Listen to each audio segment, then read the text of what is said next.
Pemirsa Komisi Pemilihan Umum KPU Kabupaten Buleleng kini tengah menyiapkan asuransi khusus untuk penyelenggara pemilu 2024 mendatang.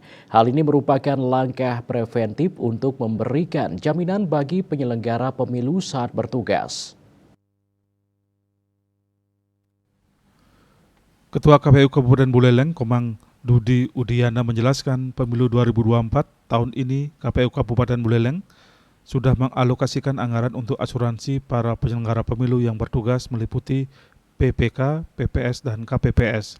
Asuransi tersebut merupakan langkah preventif untuk memberikan jaminan bagi penyelenggara pemilu yang mengalami cacat, luka berat hingga meninggal dunia saat bertugas. Pihak juga menyiapkan santunan untuk KPPS yang mengalami kecelakaan kerja.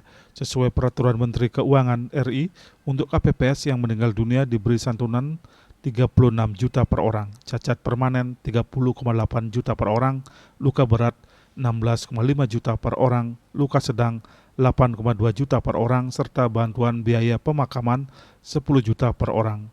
Selain itu, pihak KPU juga mendorong seluruh penyelenggara yang bertugas agar terdaftar di BPJS Kesehatan. Dalam perekrutan beberapa waktu lalu, pihaknya juga sudah menyarankan agar para pelamar memiliki kartu BPJS Kesehatan. Komang Yuda melaporkan.